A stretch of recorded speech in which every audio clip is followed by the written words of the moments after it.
Hello, everybody, and welcome back to the next episode of the Summit by Redemption Ride. My name is Michael, and this is my brother. I'm Jacob. And we are the beautiful faces behind Redemption Ride, and our mission is to Spread the message of redemption, empowering individuals to overcome life's obstacles, unleashing their full potential. Yeah, and in this episode, it's going to look a little bit different. As you see, we don't have any guests this time. You sure? Yeah, I'm sure. We're sitting, if you're a frequent watcher, you'll realize that we're sitting in different places. I'm usually there. He's here. Does that have anything to do with this episode? No, not at all. But it's what we decided. So in this episode, the plan here is that we want to share with you more about us, and specifically about Jacob, because What's up? this is his episode. Actually, not my episode. It's Redemption Ride's episode. The Summit episode. Yeah, but it's the Summit's episode about you. And that's what we are going to be doing today. Sounds good. I'm for it. Let's go. So, I say let's get to know Jacob a little bit. So I have a couple questions here on my phone that I want to open her up with, Shoot away. Jacob, What's up? if you were a vegetable, which one would you be and why? I did not know these questions were coming. If I was a vegetable, which one I would be and why? Probably, It's not a hard question. I mean, you're right. There's just so many great options out there. I mean, you think about it. There's cucumbers and carrots and broccolis and onions. And Well, I don't think that's a great option. I don't know, man. There's so many options out there. So I'm going to have to go with final answer, man. The first one that's coming to me is just broccoli. Why? Because it tastes really good in our great-grandmother's soup. Yeah, but if, like, that... That's just my favorite vegetable. I don't know why I would be it, though. Why would I be a vegetable? You're asking the real questions right now. The real question was, why would you be a vegetable in the first place, right? Exactly. Unrealistic question. It's a waste of your time. All right. Good. Next question. So, shout out to Bubcha's broccoli soup. Love you. If aliens visited the Earth and you were the first human they encountered, how would you explain pizza to them?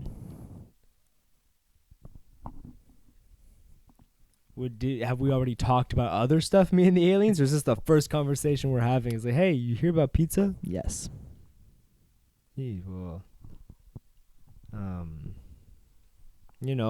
just a round slice of dough with sauce and cheese. But I don't know if they know any of this stuff I'm saying. Like it's Exactly. like dough and cheese and sauce and veggies. What if they don't have veggies? Probably have there? no idea what you're talking about. Yeah, I would definitely leave pineapple out of the conversation, just not even in there. Respectable. I saw a picture the other day in a group chat of a pineapple with bananas on it. I don't know how I feel about it. What do you mean by that? Like a kebab? Sorry. A pizza with bananas on it. That did not make any sense. A pizza with bananas on it. I was like, a pineapple with No, bananas can't pizza. be that bad together. No. That's probably But fine. pizza it's like with juice, bananas, that's interesting. Yeah. Not sure how I feel about it. I don't know either. And I don't think I would ever, I'd try it, but, Anyways, you keep it down to fundamentals. Lots of cheese and bacon. Probably some pepperoni, onions, garlic, the good flavorful stuff. And call it a day. Okay, I'm not going to tear your answer apart, but they probably have no idea what you're talking about Probably at all. not. So... Probably not. Yeah. But it's okay, because you tried, right? And that's what matters. So let's just... I don't know why we'd be talking about pizza. Let's settle down into the questions. You got me all worked up now. Worked up Why would about I be pizza? talking about pizza to aliens? It's an important question that you have to always be prepared to ask. I feel like there's more important questions. Well, is there any more important questions if aliens come down to Earth and you're the first person they encounter and they ask you, what is this 100%. pizza? Oh, they asked me about the pizza? I don't know. Maybe. That's different. Do I just go telling them about pizza? Like, anyways, whatever. Okay. So, Jacob. What's up? Jacob. Michael. We've known each other for a long time, you and me. We've known each other for quite a long time. For quite a while. Yeah. Funny how that works, eh? Yeah. It's Family and such. quite silly how it works. Yeah, we had the same spawn point. Same spawn point. yeah. It's our mom. Dropped in different time, same place. Yeah. At the same drop location. Same job location. Different build though. Actually, I don't even know were we born at the same hospital? Actually, don't even know. I think so. Different build. Yeah. You took more of the what? Say it. the shorter, lighter option. I Dude, took the quick and agile. the more handsome, like just buff, absolutely shredded, Right. perfect. So you can tell All our family's the arounder, most humble family option. out there. But it's okay. Jeez. Anyways, Jacob. Speed and agility, baby. Yeah, Own it. that's Own right, it. That's right. Okay. That's all I'll give you, even though I'm probably faster, but it's okay. So, This Jacob. man does not know when to stop. Jacob. You guys should have seen the other day, man. Freaking flipped him over and just drove him into the ground. He was like, you can't beat me up. I remember what we were fighting about, and then I just freaking threw you onto the ground like an older brother should. Yeah. Yeah. For Anyways, some okay, reason, you my can move memory on. is fading, and the only thing I can remember Weird, from eh? that fight is Weird. when I threw you onto that shoe rack and it snapped. That wasn't even the and same it just fight. crumbled into Lego That was pieces. pretty awesome, though. But yeah, Sorry, Mom. sorry. Should we tell the story? It doesn't really matter. There's not much to it. There's not much to it. I got pushed into a shoe rack and kind of fell apart, as Michael said, like Lego pieces. Exactly. And It was kinda pretty cool. It was like a WWE moment, you know, like the prop tables. Slam. So just and then the whole thing just shatters. Yeah, exactly. pretty It was much pretty what sweet. happened. It was pretty sweet. Yeah. Oops. Okay. So we're gonna transition into a little bit more of the actual interview, even though those past questions were quite This important. is the interview. Yeah, but like into a little bit more interesting questions. You know, Okay. like for starters, what do you like? What do I like? Man, like I like skiing, Okay. like football, Yep. like my family, my Mhm. girlfriend, God, Mhm. not in that order. No Okay. that's particular order. Not in that order. Yeah. What else do I like? I like, like driving. Okay. Like yeah. Be fun, and I like to run this company. Like, that's I good. I like to work with you. Aw, I you like have to say that. pizza that I get to show aliens. Oh yes. Yep. Why, of course. No bananas though. I'm not a banana, a pineapple guy. No. No fruits on pizza. Okay. Yeah, I'm with you. Tomatoes on technically a fruit. I know you guys are gonna say that. that. No, Oh, that's what- a good you know what I mean. argument. But it's a dumb argument, so it doesn't count. Disqualified. Okay. Another simple question: why do you never fold the laundry on your bed? I do fold the laundry on my bed. Never say never. Okay. Sorry, I do fold the laundry on my bed. No, I fold the laundry on my bed. Amanda helps me sometimes. Okay. And right now it's because I'm packing. you say you like football. What's your favorite football team? Green Bay Packers all the way. Go Pack, go. Go Pack, go. Go Pack. Go Pack, go. Go Pack, go. Okay. Why the Green Bay Packers? Because I played for the Green Bay Packers. Oh, that's a good Greenfield Park Packers. I didn't play for the Green Bay Packers. Oh, common misconception. Grew up in a town called Greenfield Park. So when I was 6 and 7 there, around that age, played for the Greenfield Park Packers. Our uniforms were the same and helmets kind of thing. It was sick. That's Got a cool. beautiful picture. If Michael wants to include it, we can put it right here. And It's probably not gonna be there. that was when I was on the cover of Sports Illustrated. Oh, Yep, he's a superstar. kinda. So Wow, yeah, that's pretty that's cool. why I like the Packers. All right. Yep. Jacob, you are the one who started Redemption Ride.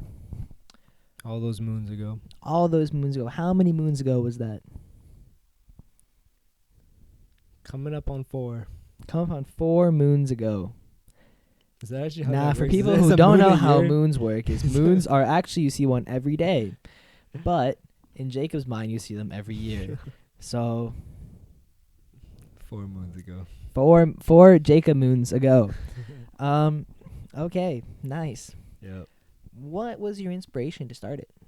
That is a good question, and it's a lot of places I could start from to tell you why and stuff. And you already know all the reasons why, but we're gonna enlighten a few other people, I guess. A few things. one, the ride aspect of it was I have a huge passion for the ski industry, always have, and wanted that to be a part of the company. As much as we're gonna branch out, and we already have branched out into other places, streetwear, more avenues, and places to take our brand. Always wanted skiing to be somewhere in there, skiing and snowboarding, the mountain culture, and then the redemption aspect of it. I saw the way that God had redeemed my life and the lives of others around me, friends and family, and thought that that's just a message that needs to be shared, and it's so applicable to everything, right? Like the way you see it on ski slopes too. I'll share this story. There's videos out there of me like doing a backflip where I'm just like my first time ever doing a backflip, trying, landing on my neck, my back, my every single part imaginable until I finally get it. And it's just encouraging that aspect of failing, which is a great thing, by the way. Like failing at something is awesome because there's so much you can overcome afterwards, and the concept of getting back up, trying again, and redeeming yourself in that too, is really encouraging, and it's a really powerful message. And so I want that message to be what we share, and that's exactly what's in our mission, right? Sharing the message of redemption, and allowing people to see their full potential. So that was kind of the why I started the brand, was to spread that message, and also I wanted to build a name and a brand for not only myself, but just start the process of building something that could be big enough to then use in the future for other business ideas and stuff. Brand is just the beginning. Brand is just the beginning. I like That's that. all I'll say. Cool. So you mentioned a lot about failing. Yeah. And how failing is good, right? We like failing. We like, not necessarily we don't like it when you fail, but we like the outcome of picking yourself back up off the ground after failing, and like seeing that there's improvement and stuff that you can have. So what would you say is your biggest motivator to pick yourself back up after failing?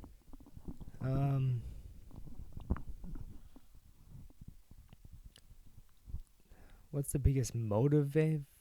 That I know that the success is possible, right? I guess and I guess I don't even know if it's much of a motivator, but just the lack of fear to fail.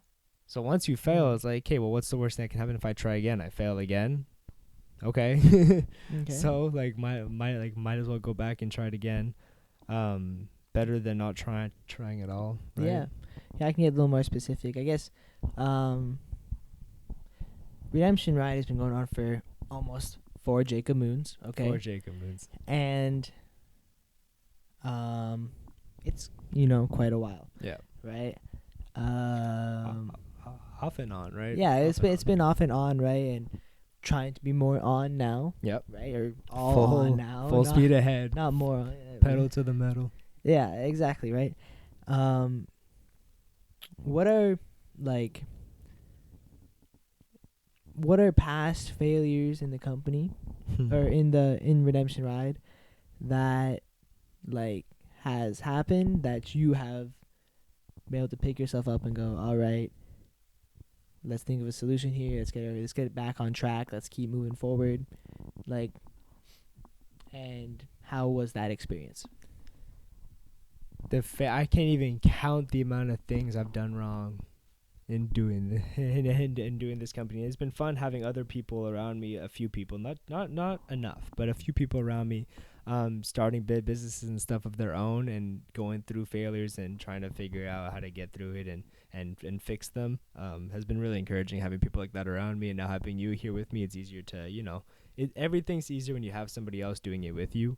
For sure, and especially someone who's like-minded and can do all that with you. That's definitely a helpful thing.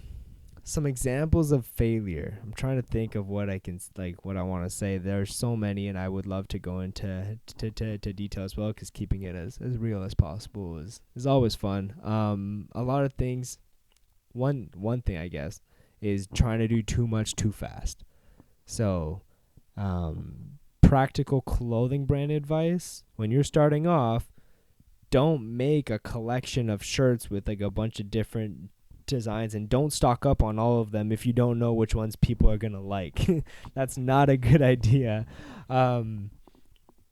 It's good to try something out, even if you don't have to print it, but like make a shirt, make a design and stuff, get people's feedback of the digital version of it, the digital proof, and get some feedback from that. If you do order it, awesome, order it, try it out, order a few, see. Obviously, like anybody will buy, like you can sell 10 shirts to anybody, right? Like it's not that big of a thing.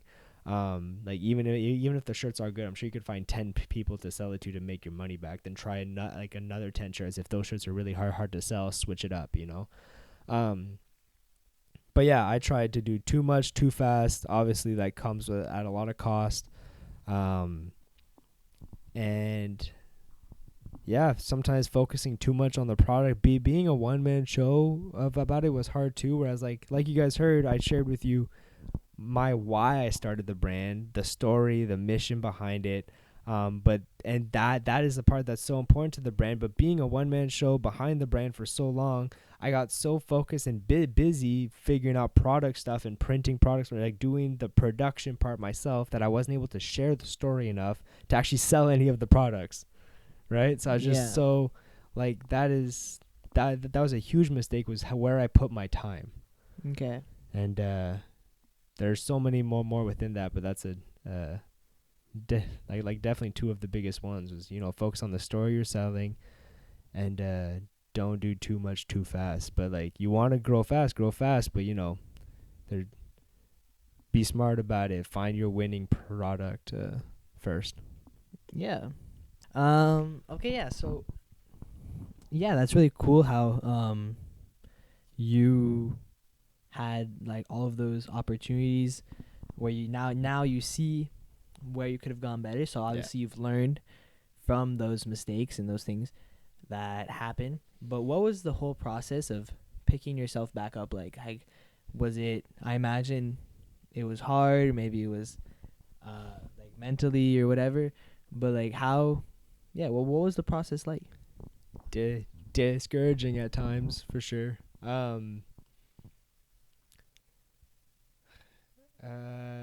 Man, I'm a stubborn. Okay, so when I start something, I don't want to ever give up on it. I'm not like, I guess if that's stubborn, right? Yeah. It's stubborn and perseverant. Sure. I don't like to give up on anything that I started, so I know like anytime I would say mess up something and then because of it just like slack off for too long, that would be so much motivation for me personally to get up and just try again and to keep going to figure it out. I like fixing things. just in general in life, I like fixing things. Something's wrong with my car, I like trying to fix it myself. There's like all these I don't know. So if I see something wrong with my company, I like trying to fix it. Sometimes I try to fix it too fast, and that causes another mistake. I know that that's a flaw sometimes that I have, is that I'll, you know, try to do a quick fix of something and just mess it up more. So I know something you have to take your time, fix it well. That is the part that can sometimes be challenging. But yeah, when I know that there's a better state that something can be in, I want to try to get it to that state. And so to me, that's motivation enough to get back up and do it and redeem myself. And again, right, that theme of redemption is big in my own life. So just like having that common mission for the company be a mission in my own life is enough of a push for me as well, to say, hey, no, who am I to then be saying all this stuff and then just give up? I'm not going to do that. Yeah, of course.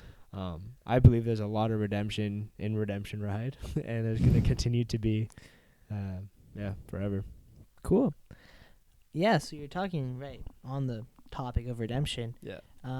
You mentioned before too that about the redemption in Christ. Yeah. You know.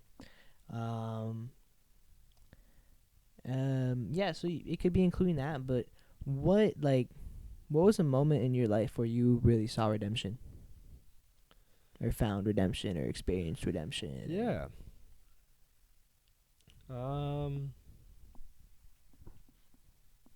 Man, there's so many. Like, that's the thing that I try to tell people. Because if you guys have seen our content at all, you know that we've asked people these questions in the past, and there's a lot of people who don't have an answer, or feel that they've never, like, that they don't have a story to share, or a redemption story in their life. That's the furthest thing from the truth. Like, we I can pretty much say we redeem ourselves in some way, shape, or form every day. And so whether you're a Christian or not, like, because in a Christian perspective, right, we are constantly falling short of the glory of God, and we get to be redeemed by God every day. And then in our own lives, dude, I mess up every day. I don't know about you. I don't think I've ever had a perfect day in my life. And if you have, man, I'd love to meet you, get you on the podcast. You're welcome. Make a good interview. But I don't believe anybody's perfect every day. So I'm trying to think of an example specifically for me. Like, I have some in work. I have some in, obviously, sports and skiing and that stupid first time backflip. All right, so I'm actually going to share a story from right out of high school when I went to go play football in the CEGEP system here in Quebec. So it's like a community college. Yeah. Yeah. And so, yeah, I wanted to play football after high school, went to Montreal, played football at Champlain St. Lambert for a year. But getting into it, I also wanted to go into like physiotherapy and athletic therapy and all that kind of stuff. Okay. So I was like, okay, well, that means I have to take like chem and physics for some reason. That was part of why I had to take health sciences to then get into that after. So as I was taking chem and physics in my first semester of college, and playing football at the same time, where there's practices every single day and some games on the weekend. And I thought I was a smart kid in high school, I wasn't, I was okay. And ended up failing chem and physics that first semester, and passing. I passed calculus. I don't know why I took them all at the same time, but I took Cal 1 at the same time. Passed it with a 61, which was the limit to pass was 60. Passed with a 61, too easy, not even close. Not a sweat, know, no stress, and yeah, then was placed on academic probation for the following semester, because technically chem and physics were 50% of my hours of school I was taking. So took an L for sure, and that put me back a bit in my in my studies at first. So prolonged it a little bit, but it was fine. Was able to come back from that. Figured out that that wasn't the avenue I wanted to go down. In every way, that next semester ended up feeling a calling from God to come back home to the college here in my hometown, and not do health sciences after that first semester. No more chem and physics for me, and ended up just in a place where I felt like I should be. And I'm not saying I shouldn't have been there. I think I was in Montreal and did all that for a reason, and it was good. For sure. But that definitely came with some a couple L's. Let's just say I took a few L's, and I was able to redeem myself the following semesters and years ahead of that. That's cool. That's good. Yeah, crazy. We were even talking to our sister earlier, who was saying that like there's some of her friends who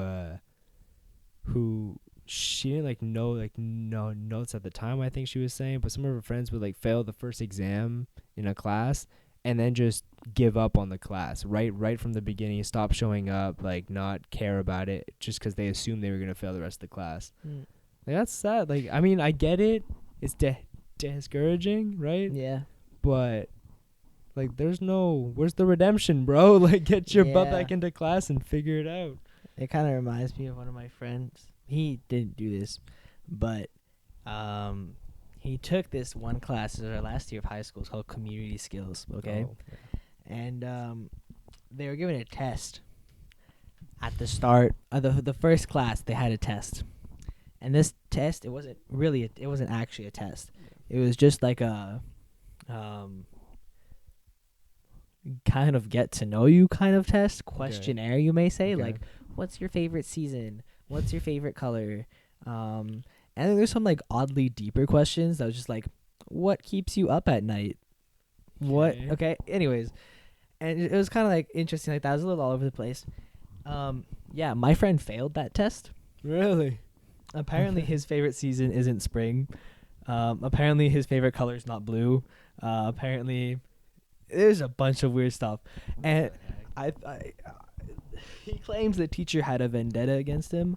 I'm not here to say he's wrong because the teacher definitely did not like him. So weird. Yeah, it's just That's messed up. yeah. It's a good thing that he didn't stop trying in that class. But to be honest, I don't think he ever started trying in the class either. But yeah, shout out to you. You know who you are. I know who you are. I don't even know who it is. I might know who if you told me. But Yeah. But yeah, that's cool. That's awesome. Yeah. Anyways, so as you were just saying, Yeah. being in academic probation, Yep. and Good times. doing that kind of stuff, and then kind of finally coming back here and experiencing redemption.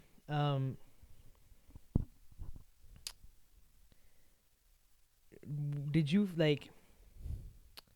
at what points did you feel kind of out of your comfort zone in these things? Like, would you say that where in this process did you start feeling uncomfortable? Not sure I understand the question, 'cause So when you moved yeah. to Montreal to do school, would you say that was pretty comfortable for you? I mean, No, it was different for sure. It was all new. For the first time I moved out of the house, mm-hmm. 'cause right after high school, and yep, was definitely new and sometimes hard. Not only for me, I know that mom at the beginning was calling me or texting me every day. Yeah, first kid to move away, right? Yeah, so a little uncomfortable for a few people, I think. For sure. But no, like that in and of itself was an experience, and there's definitely uncomfortable situations all the time, just that you put yourself in. And some people obviously are scared of uncomfortable situations. The reason I guess I'm not sure how to answer the question is because I feel like I'm not always trying to, because I like being, everyone has a tendency to want to be comfortable. Mm-hmm. But I feel like I try to be uncomfortable sometimes because I know that's where the growth is. Yeah. So I'm not as scared of it. Okay. Yeah. That's cool. That kind of segues into my next question for you a little better too. All right. But it's kind of on this topic of being uncomfortable, right? And where you find growth in being uncomfortable, right? And being in your comfort zone. Yeah. So you say you put yourself in those scenarios on purpose, right? Yeah. I mean, not like I go to search for them and jump in there, but just if I have to make a choice and I know that one is a bit more uncomfortable, it's probably the right choice. Okay, yeah. That's kind of what I mean. Yeah, and where have you had to push yourself into those situations, specifically in forming Redemption Ride? Yeah, okay. I thought this was what you were gonna ask. It's a good question. Two things, and it all has to do with sharing the story. So the ways I could share the story, it's easy, right? You have a vision and a dream a bit in your head, and you can talk about it with friends, and it's good. I'm not always super comfortable sharing that, or I wasn't, at least at first. And then there's two challenges that came. One, especially being in COVID, I started this brand in 2020, right? So COVID, hello. Yeah. and having to share that online, I had to force myself, and it didn't take too much convincing. At that point I was pretty willing to try whatever, but I had to force myself to get online and start making videos and content and TikTok and et cetera, et cetera, et cetera. So yep, that was an interesting experience and stuff, just getting myself used to that, building a platform, not only the Redemption Ride platform, but personally, and trying to figure out just how to do that successfully. And then after COVID, we started doing stuff in person again. It's okay, now you figured out a bit how to do stuff online.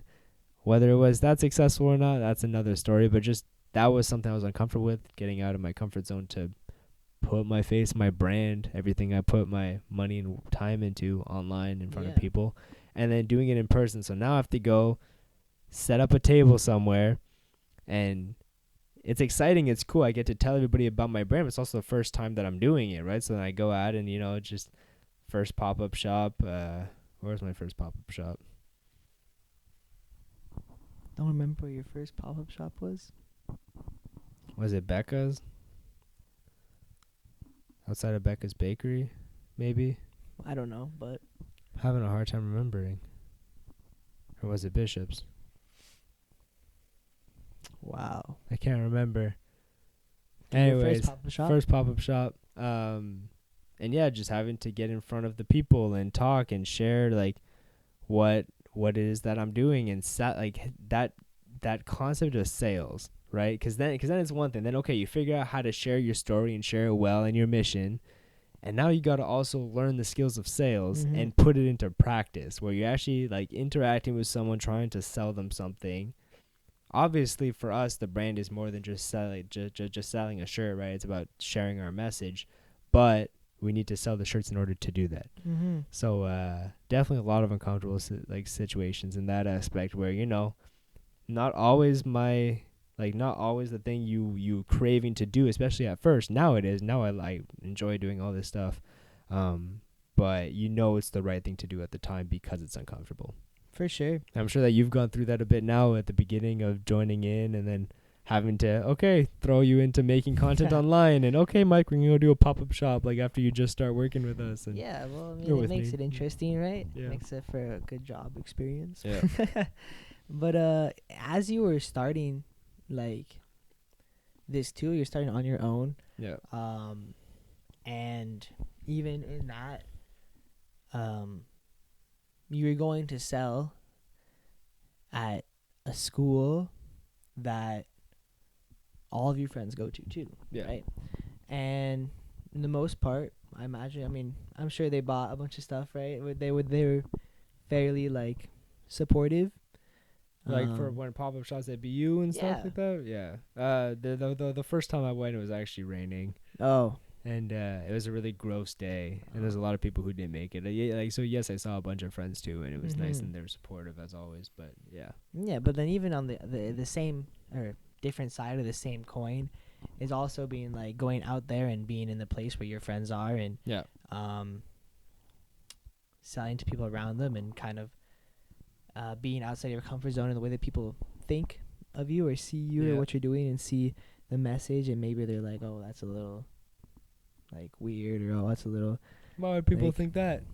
Well, I don't know. I'm just saying, like are these things that like you ever thought of? Yeah, or? for sure. You always your nature, your human nature is gonna tell you these doubts and these thoughts, right? And so yeah, it's definitely thoughts that come into mind, like, oh, what will they think? But you get better at muting those thoughts, because in reality they don't really mean anything. Mm-hmm. But yeah. All right, so now I think we're gonna move off the interviews. Thank you for sharing everything that you shared. You're very welcome. Thank you for having me on the show. Muchos Appreciate it. gracias. Muchos gracias. So yeah, we're gonna hop into our inside scoop. We're gonna explain to you guys all of the new things that are coming up with us, and with That's right. Redemption Ride, and with Always new stuff. just what's going on right now. Out with the old and in with the new, as they say. Yes, sir. So first thing on the agenda is gonna be free stuff. Free items. We like free stuff. Do you like free stuff? I love free stuff. Me too. It's pretty great. You like free stuff. And if you resonate with the message of redemption, you want to commemorate it, and you want not commemorate. That's a good, sure. Commemorate it, remember it. Yeah. We'd love it. Who doesn't love some good redemption? Good symbol of the redemption you've experienced in your life. Then we have something for you. We have something for you, and that is going to be free bundle. That includes, a tote bag, a sticker, bracelet. How many stickers? 2. This many. Oh, jeez. You can see It's all my free? hand. And it's gonna be completely free, Oh my gosh. except for shipping, Oh, okay. which That's will be fair. a pretty small charge. But yeah, it's just about free. So That's crazy. stay tuned and be ready for that. How many do we have? We have 20 bundles that we're giving away to you guys. Jeez. So- So you guys may be already too late, depending what time we post this. Make sure. Depending what day we post this. Make sure this, you're on this it. video. Make sure that if you go, man, I want that. I like free stuff. That me, yes. That's to you. You go get that. Go get them. And then if for whatever reason you missed it, then make sure you're following us on everything so you can know when we do it again. Exactly. Because we know you like free stuff. Mm-hmm. All right, and for our next little tidbit of information here, it's gonna be a little smaller. Tinbit? Yeah, since we're Canadian, it's a tidbit of information. Tidbit of information. Yeah, Inside but scoop. it's gonna be a little vague because everything's not super set in stone, obviously. But just to let you know about the things that we're doing, in the background while you guys are doing your stuff and while we're working on our stuff. What are we doing? Let me tell you. Really? We've been looking into doing some partnerships, doing some collaborations, doing some setting up events, pop-up shops, that kind of stuff. So make sure you stay tuned on our Instagram if you are local to our area, or if you're not but you want to come down and see, then heck, stay looking at our Instagram. We'll That's right. post all of the details if we have a pop-up shop or what we're doing and that kind of stuff. If you maybe even see some behind the scenes soon. Some behind the scenes stuff soon. Figure out how we're spreading the message You of know. redemption. Yeah, and see a little bit Join us. stuff what the office is like. Oh, so exciting. Exactly. So exciting. So bone chilling. But either way, we're gonna end off this episode of the summit here. Thank you, Jacob, for sharing Already? everything. Already. I was just getting into it. Yeah, already. It sucked until now. It's horrible. I think we should restart the whole thing. Yeah. All right, guys, just joking. We'll see you on the next episode of The Summit. I'm Jacob again. This is Michael. See you next time. See you next time. Ciao. Ciao.